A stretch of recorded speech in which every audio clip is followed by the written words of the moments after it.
Уже скоро врата распахнет Двумерния, планета под покровительством Эона Радости. И, похоже, нас ждет самый безумный регион в истории игры. Ядро сюжета – жестокая королевская битва. Победитель в ней на 1 минуту станет Эоном Радости. Мы собрали всю доступную информацию, чтобы разложить этот хаос по полочкам. От правил игры Ахи до самых диких теорий. Особого внимания заслуживают герои. На арене столкнутся интересы всех фракций, от охотников за сталаронами и КММ до недотёп и рейнджеров. В баннерах нас ждут как долгожданное возвращение любимчиков вроде Блейда, так и абсолютно новые лица. Новые персонажи уже анонсированы: Искра, Серебряный Волк, Нигилюкса. Хочется всех и сразу. Планета Радости уже на горизонте, но какая уж тут радость, если баланс нефрита по нулям. Этой проблеме пришел конец. Твой выход – донатов нет. Нефрит по самым приятным ценам, куда дешевле, чем в игре. Пополнение по UID – быстро, безопасно и без лишних нервов. Помимо Ханкая можно пополнить Steam или любые другие популярные тайтлы. А если хочешь выжать максимум, участвуй в еженедельных раздачах, лутай дикоины и сразу пополняй любимые игры. Переходи по ссылке в описании, регистрируйся и забирай купон на скидку для первой покупки. Встречай новую планету во всеоружии. Ведь с донатов нет, донат есть. Ссылка в описании. Что же такое Двумерния? Когда-то эту планету буквально сплющило в картину, но КММ вызволила ее, вернув объем. Формально это территория корпорации под управлением отдела стратегических инвестиций. КММ выступает здесь серым кардиналом, дергая за ниточки и превращая фантазии в бизнес. И да, именно здесь находится легендарная таверна Недотеп, которую мы наконец-то сможем посетить лично. Сама же планета относится к пути радости и населена особыми существами-фантазмами. Они рождаются из чистого желания, фантазии и интереса людей. Проще говоря, это ожившие придуманные персонажи. Здесь работает главное правило: чем сильнее вера в вымысел, тем реальнее он становится. Первого фантазма создал лично Аха. Зовется он Фонтана и заменяет этому миру привычную Луну. История гласит, что однажды 8 скорбящих актеров преподнесли Фонтане невероятные истории, желая заслужить право на аудиенцию с Ахой. С тех пор пошла традиция: всякий раз, когда Фонтана полна, начинается божественная игра. Правила игры предельно просты. После предварительного отбора остаются 8 участников, сумевших забрать маску. Этих счастливчиков называют просителями. Надетая маска, в свою очередь, связывается с игроком, принимает форму его души и многократно усиливает способности. Сама битва идет за внимание людей, а оружием выступает вовлеченность толпы. Чем ярче перформанс и выше интерес аудитории, тем больше силы желания получает участник. С ее помощью он творит настоящие чудеса, развлекая народ еще сильнее. Победитель, сумевший затмить остальных, получает главный приз – личную встречу с Ахой и исполнение одного желания. И он делится с чемпионом своей силой, позволяя смертному на 1 минуту стать новым богом смеха. По сути, перед нами своеобразная смесь привычной королевской битвы и войны за Святой Грааль. Сила радости способна потрясти целую вселенную, и игры Ахи проводились уже не раз. Каждый победитель распоряжался данной ему силой по-своему. Например, один из таких пожелал стереть саму память. Итог весьма пугающий. В бесчисленных мирах исчезли исторические хроники, технологии и тексты. Среди триумфаторов затесался и Адриан Спенсер Смит, знаменитый историк, чьи комментарии мы читаем в базе данных. Победителем в игре радости однажды вышел даже Освальдо Шнайдер, бывший безымянный и текущий глава отдела маркетинга КММ. Тот самый человек, что уничтожил родину Будхилла и на которого ковбой ведет сейчас охоту. Другой случай еще удивительнее. Победительница пожелала создать загробный мир. Аха исполнил желание в своем стиле, вытянул из небытия души мертвецов, жаждущих кары. Так в мир живых вернулись те, кто давно сгинул. Среди них оказался легендарный Взирая, древний навигатор Звездного экспресса. Личность мифического масштаба. Он руководил поездом сотни янтарных эр, застал падение Акивили и рождение Нанука. Казалось бы, он погиб, но шутка Ахи фактически воскресила его. Теперь у первопроходца есть реальный шанс встретиться с легендой. Здесь нужна важная оговорка. Информация о победителе Спенсера и Освальдо может быть фейком. Программу спонсировали последователи Энигматы, фикциологи истории, а они обожают искажать факты. Да и сама радость нередко переписывала летописи. Запомните главное. Мы летим на планету радости. Любые факты здесь могут быть искажены или выдуманы. Мы уже выяснили суть классической версии игры – маски, хайп и чудеса, но, похоже, грядущая церемония станет исключением. Она превращается в настоящую гонку на выживание. Еще на анонсе Искры внимательные игроки заметили кролика, разделенного на черную и белую половины. Это прямая отсылка к Монокуме, символу франшизы Данганронпа. Там персонажей запирали в замкнутом пространстве и заставляли убивать друг друга ради свободы. Градус безумия подтверждает и сам Аха. В релизном трейлере его аватар больше не просит простого веселья. Теперь он открыто требует устроить кровавое побоище ради услады глаз. По текущей информации в хрониках прошлых игр подобные призывы к откровенной резне никогда не звучали. Столь резкая смена настроения наводит на мысль, что здесь замешана иная сила. Тень лорда-опустошителя Асата Прамада уже нависла над Двумерней, и, похоже, именно он диктует этот новый садистский сценарий. Впрочем, нельзя исключать и того, что самому Эону Радости просто наскучили старые правила, и в этот раз он захотел увидеть настоящую жесть. Кто именно дергает за ниточки, узнаем уже в сюжете, а вот детально о фигуре Асата мы поговорим чуть позже. Сюжетный замес на Двумерне начинается с глобальной политики. После победы над Сталисклепом легион антиматерии буквально сорвался с цепи. Разрушение Вселенной ускорилось, и ситуация стала критической. В ответ КММ объявляет инициативу Межзвездного мира – Союз антиразрушения. Корпорация открыто призывает объединиться пути освоения, гармонии, эрудиции и охоты. Двумерния станет точкой сбора для этого альянса. Ситуация несколько напоминает события Пенаконии. Снова масштабный фестиваль, снова представители всех главных фракций в одном месте. И, как и на планете грез, у каждого гостя здесь припрятан свой камень за пазухой. Начнем с зачинщиков – КММ.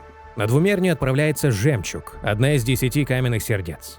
Ее курирует Опал, занимающий более высокий пост. Он поручил коллеге особую миссию – заманить в ловушку таинственную персону, чье имя в трейлере скрыто цензурой. Сама Жемчуг пафосно называет это завершающим штрихом на чертеже сохранения. Кто этот мистер Икс, пока загадка. Недавний сюжет намекал на конфликт КММ с королем Ковки, но на Двумернии правит бал совсем другой лорд – Асад. Так что интрига сохраняется. Любопытная деталь. У Жемчуг уже есть маска, входной билет в игру. Видимо, ресурсы корпорации позволили ей миновать жестокий отбор. Перейдем к старым знакомым, охотникам за стелларонами. Главной звездой обновления станет Серебряный Волк. Ее ключевую роль подчеркнули еще на анонсе, выделив портрет особой рамкой. Волк родом с Панклорда, где реальность воспринимают как цифровой код игру. Местные хакеры используют эфирные картриджи, чтобы буквально взламывать и переписывать реальность под себя. Именно один из подобных Волк получает от Элио, как возврат должка. Возможно, это та самая запись легендарного хакера, которую она очень давно, еще в самом начале сюжета игры, пыталась украсть у Герты. Или же Элио раздобыл картридж совсем иной легенды. Компанию ей составит Блейд. Судя по всему, он наконец дал волю своей внутренней силе, активировав новую форму. И важнейший нюанс. Судя по всему, на Двумернии сценарий Элио бесполезен. Против абсолютной непредсказуемости радости пророчества не полностью работают. Охотникам придется импровизировать. Среди новичков сообществу уже приглянулась Нигилюкса. Этот колоритный персонаж – воплощение всех нас, когда горят дедлайны. Нигилюкса – босс прокрастинации. Работе она предпочитает побег через окно, рисование артов и сочинение фанфиков. Именно она запустила безумную рекламу про любовный треугольник Ахи, Нанука и Акивили. Это ходячая мета-ирония, она пишет фанфики о богах вселенной, смешивая все жанры. И похоже, что в ее портфолио есть даже романтическая история любви между заклятыми врагами Ланем и Яоши. Раз уж заговорили о Лане и Яоши, нельзя забывать об альянсе. В игру вступает Яо Гуан, прозорливый стратег с корабля Юйцюэ. Ее называют богиней удачи. Она видит десятки тысяч вариантов будущего, используя мощнейшие алгоритмы предсказания, но при этом всегда действует по-своему, не боясь рисковать. На Двумернию ее привело мрачное пророчество о мерзостях изобилия. Но главная цель – найти некую долгожданную переменную. У Альянса уже есть остатки эона распространения и кровь Нанука. Вероятно, здесь должна появиться сила или личность, способная сыграть решающую роль в главной войне против Яоши. Наконец, самая темная лошадка – Эшвейл. Его разработчики представили как знаменитого детектива Двумерний. А как известно, там, где появляется великий сыщик, неизбежно случаются происшествия. Его цель – выследить пропавшего эона. Но кого именно? Кандидатов хватает, но самых вероятных 3 – Акивили, Ораборос и, внезапно, сам Аха. Тизер стрима версии 4.0 прямо намекает, что бог ушел, и хозяин вечеринки может отсутствовать. Про Аху поговорим позже, а вот вариант с Ouroboros интригует. В трейлере ненасытность показали в одном ряду с активными эонами – Клипотом, Яоши и Нануком. Возможно, именно за ней охотится детектив. Хотя, признаться, пока совершенно не ясно, что древнему космическому хищнику делать на планете радости.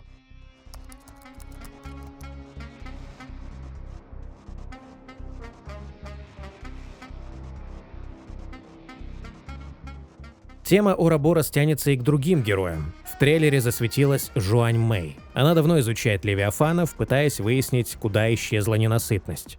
Компанию ей составляет Стивен Ллойд. Нам впервые раскрыли его внешность. Это обычный молодой парень. Учитывая такой концентрат гениев, на двумерне или в ближайших патчах нас ждет масштабное раскрытие лора Ouroboros. Возможно, мы наконец узнаем, где скрывается космический хищник. Перейдем к недотепам. Здесь все сложно. Наша старая знакомая Искорка выступит в роли союзника, а вот ее противником станет некая Охотница Искра. Это популярная стримерша двумерней, которая охотится на других Искорок. В сюжете она также выступает в роли босса, накопив огромную силу желания. Не осталась в стороне и Гармония. В списке гостей есть Зарянка, выступающая как настройщица эманатора Беатрис. Следы ведут в Звездоград, знаменитый курорт и штаб-квартиру развлечений межзвездного мира. Именно туда, в сердце развлекательной империи КММ, Экспресс отправится во второй половине года.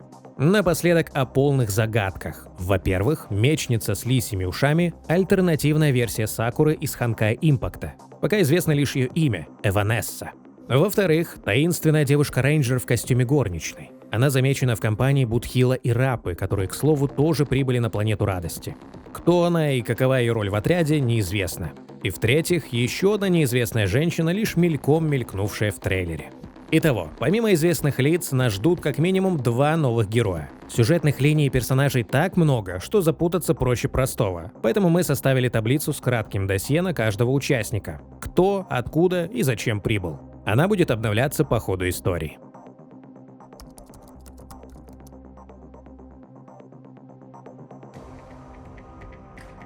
Теперь поговорим о том, куда глобально движется сюжет. Двумерня не просто очередная остановка. Разработчики официально заявили, арка радости продлится целый год. Двумерня — это лишь начало масштабного приключения, которое затронет и другие уголки вселенной. В новой части истории нам должны раскрыть истинную суть радости в космологии Ханкая, уделив ей гораздо больше времени и лорного внимания. Второй важнейший вектор — освоение. Звездный экспресс, разумеется, примет участие в игре Ахи. Но куда интереснее роль Химико. Двумерня — ее настоящая родина. Именно здесь в прошлом потерпел крушение экспресс. Именно отсюда новый навигатор 15 лет назад продолжил путь. Сам экипаж здесь пользуется невероятной популярностью. А Безымянных даже выпускает хитовый комикс «Пушистый скиталец», где героев превратили в милых зверят. Очевидно, нам раскроют больше деталей об Акивиле и самом пути освоения. Судя по трейлерам Двумерни, фигура Эона станет одной из главных вех сюжета. Это подтверждает и история Экспресса, которая здесь неразрывно связана с Химико. Радость. Пожалуй, одна из самых обширных и сложных философских концепций во вселенной игры. Обычно, когда речь заходит об Эоне Ахе, мы вспоминаем лишь самые очевидные, поверхностные грани его пути. Во-первых, это гедонизм и эскапизм. Желание забыться в вечном празднике, сбежать от реальности в мир фантазий. Идеи, которые буквально воплощены в механике Двумерней. Во-вторых, абсурд и сатира. Методы недотеп вроде Искорки. Хаос ради хаоса. Шутка, призванная сбить спесь сильных мира сего и показать, власть и статус ничего не значат. Но Двумерня должна копнуть глубже. Сценаристы игры любят закладывать в сюжет жизнеутверждающие идеи о борьбе и ценности жизни. Если применить эту формулу к радости, можно выделить 2 главных возвышенных варианта морали. Первый – радость в малом. Гуманистическая идея о том, что смысл жизни не в божественных играх, а в простых мелочах. Улыбке друга, вкусной еде, моменте покоя. Истинная сила радости – в способности дарить этот свет другим. Второй, более эпичный вектор – смех перед лицом бездны. Здесь радость становится оружием. Это концепция несгибаемого духа. Пока ты способен смеяться в лицо смерти, ты никогда не побежден. Смех превращается в акт высшего неповиновения, в бунт против судьбы. И именно здесь в уравнение вступает Асад Прамат, существо, извратившее эту идею.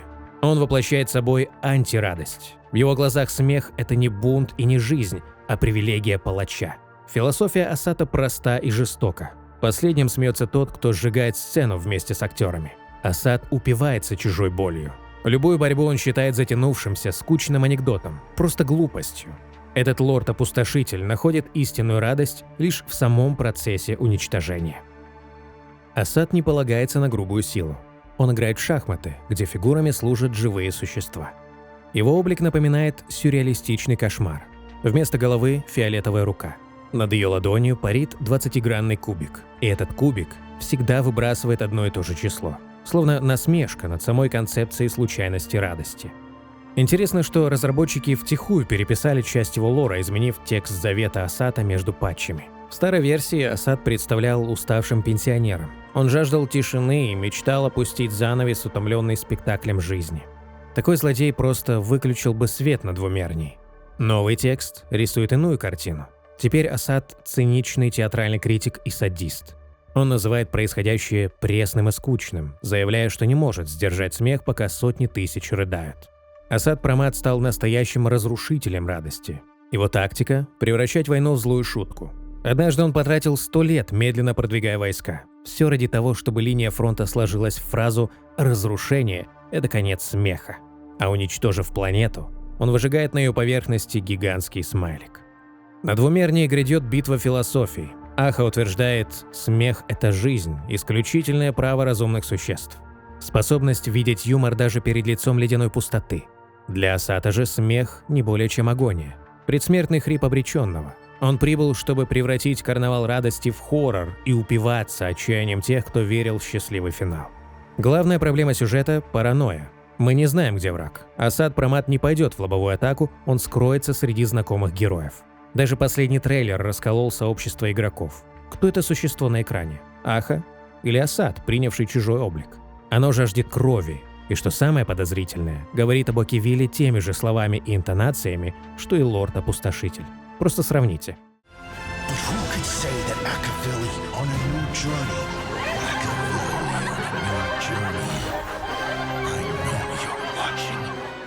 Но при этом персонаж говорит от лица Эона, обещает даровать силу победителю. Более того, он заявляет о готовности вступить в войну против Нанука. Впрочем, нельзя исключать, что сам Аха решил порадоваться и лично поучаствовать в жестокой игре. Помните статус пропавшего Эона из тизера трансляции? Возможно, он просто спустился на поле как игрок. Короче говоря, смотрите в оба. Предателем в сюжете может оказаться любой.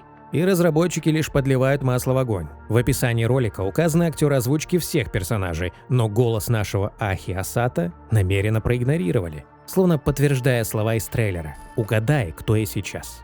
К слову, среди карточек с иконками путей и Асатом затесалась одна крайне любопытная, с изображением кота и некоего вихря. Видимо, это и есть символ пути завершенности. Касательно же природы появления Асата есть несколько теорий. Первая. Асат – это и есть сам Аха. Эон радости по приколу решил попробовать убить самого же себя. Но это звучит как-то уж слишком просто. Тем более, что эту идею высказывали буквально все, кому не лень. Вторая – глич. Куда интереснее версия, что Асат – сломанный фантазм. Сущность, рожденная коллективным страхом или жаждой смерти жителей двумернии. Ошибка в коде идеального мира. Третье – бывший победитель. Быть может, Асат – чемпион прошлых игр. Получив на миг силу Ахи, он увидел истинную радость в разрушении и вернулся, чтобы закончить начатое. Само имя злодея весьма интригует. Асат с санскрита переводится как «несуществующий». Прамат – как ошибка, безумие или халатность. А в китайской версии его титул и вовсе означает «смерть» или «возвращение в небытие». Это идеально ложится в теорию глитча. Выходит, Асат – буквально системная ошибка, возникшая из-за чьей-то халатности. Аномалия, которой здесь быть не должно. Конечно, пока это лишь теории. Но самый интригующий вопрос – как вообще можно уничтожить радость? Лорды-опустошители – это не просто генералы Нанука, это концептуальное оружие. Чтобы убить путь, нужно сломать его фундамент. Например, Сталисклеп уничтожал эрудицию, ломая сами законы физики и логики, на которых строится знание. А Эфемера, в одном из вариантов будущего, сжигает память, буквально стирая историю и лишая Вселенную прошлого. Асат бьет в самое сердце радости, в ее непредсказуемость. Вспомните его кубик. Он всегда падает на одно и то же число. Асад использует метод абсолютной предрешенности. Он стремится лишить вселенную сюрпризов и превратить жизнь в жесткий сценарий, где трагичный финал прописан заранее. Представьте, вы знаете панчлайн шутки еще до ее начала. Этот панчлайн – ваша смерть. Вам явно будет уже не до смеха. Возможно, именно скука и фатализм станут тем оружием, которым он убьет бога смеха. И напоследок важное наблюдение. Асад Промат резко контрастирует с прошлыми антагонистами. Вспомните Коколию, Воскресенье или даже Ликурга. Все они так или иначе были трагическими фигурами с благими намерениями. Они оступились или выбрали радикальный путь ради спасения в своем понимании. Отчасти их можно было понять. Асад Промат другой. Это чистый садист, использующий чужие страдания как топливо. У него нет благой цели или трагического прошлого, которое оправдало бы его жестокость. По крайней мере, сейчас нам так кажется. И напоследок о самом безумном контенте. Недавно разработчики выпустили трейлер, который взорвал интернет. Подан он как рекламный ролик от лица Нигилюксы. Настоящий трэш-комикс в стиле сёдзю-манги. Сюжет здесь – это любовный треугольник между эонами – Ахой, Нануком и Акивили. Самая настоящая романтическая история, подобно которой еще не было. Нанук здесь выступает ревнивым бывшим, убивающим эона освоения, а Аха – трагичной вдовой, жаждущей мести. Казалось бы, просто шутка. Но зная Хоевёрс, в каждом абсурде есть двойное дно. Скорее всего, здесь спрятан реальный лор. Например, Нанук и смерть Акивили. В ролике эон разрушения убивает Акивили несколько раз, и Аха в курсе об этом. Нам давно известно о циклах Вселенной, где первопроходец должен преодолеть завершенность. Выходит, эоны или некоторые из них сохраняют память о прошлых итерациях? Или же Акивили сам по себе перерождался в одном и том же, а Нанук раз за разом его уничтожал? Хотя в сюжете виртуальной вселенной еще в самом начале игры Герта утверждала, что Нанук никогда не встречал Акивили. Тем не менее, она явно не ожидала его моментальной атаки на первопроходца. Второе – кровь бога. Самый жирный намек. Аха добывает кинжалом кровь Нанука, чтобы воскресить Акивили. Альянс Сяньчжоу уже хотят использовать золотую кровь разрушения как оружие. Быть может, для возвращения эона освоения действительно понадобится ингредиент божественного уровня. И, наконец, финал. Когда реклама заканчивается, нам показывают предположительно настоящего Аху. Он обнимает экран с именем Акивили и шепчет, что обязательно найдет его. Конечно, многие вещи из этого шуточного ролика станут понятны лишь в ретроспективе, когда сюжет раскроется по-настоящему. Пишите свои догадки в комментарии. И напоследок о невероятной щедрости разработчиков версии 4.0. В качестве подарков бесплатный легендарный персонаж на выбор и бесплатный скин на Жуань Мэй просто за вход в игру. Первопроходец тоже получит новый гардероб. Дополнительно, суммарно 20 круток за логин и релиз планеты, а также 1600 нефрита за 5-дневный ивент. Причем с каждого конверта есть шанс в 0,01% вытащить сразу 100 круток. Анонсирована коллаборация с Fortnite, Кафка и Блейд появятся в королевской битве иной игры. И самый интригующий тизер финала стрима: в списке преступников, разыскиваемых корпорацией, мелькнула Вита, персонаж из Honkai Impact. Это еще один прямой намек на ее скорое появление в Star Rail. И, кстати, на канале уже есть подробное видео о ней. Обязательно посмотрите прошлый ролик по подсказке на экране. Поддержать выход новых видео можно донатом или подпиской на Бусти. Спасибо за просмотр.